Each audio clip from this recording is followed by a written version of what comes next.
So we've got lots of variations. Leading with the limbs, initiating with the limbs. Leading with the limbs, initiating with the core.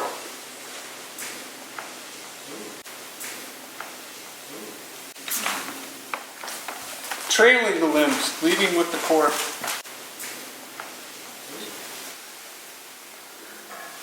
What else is there? There's leading the limbs up in the air, crescent into the sky.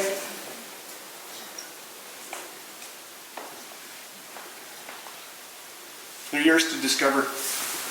Go ahead and play it.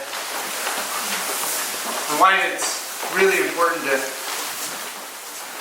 crescent, because my landing gear is always headed towards the ground. That's one reason. So the exercise, as a roller, I'm always crescenting up towards his head. And as a base, he lets me roll, and then he slides me back down to the thumb. And then he lets me roll, and then he slides me back down. At the same time, he's counterbalancing me. If I fall towards my head, he presses down on my legs. If I fall towards my legs, he presses down on my chest or my head. But what I don't want to do is this. Unless I want her to go up to my shoulders.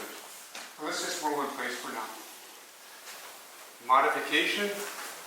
Bring your feet closer together a bit. Open up. You don't have to bring your feet off the ground.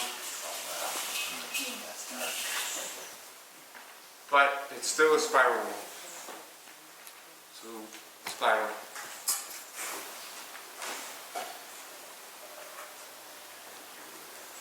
Get really comfortable with this.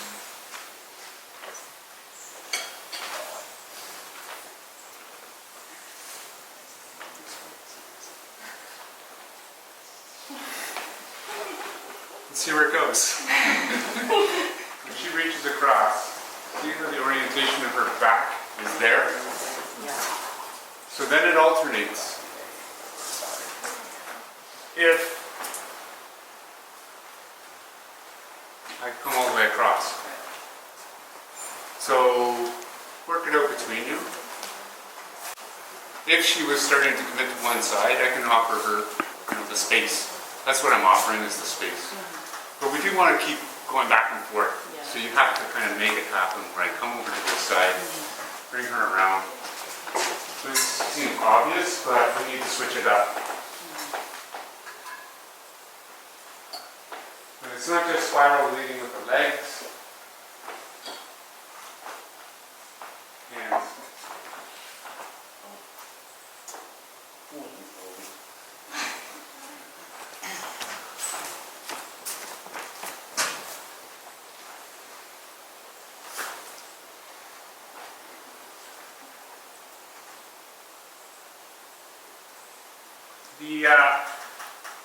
I'll talk more later after you're done with you.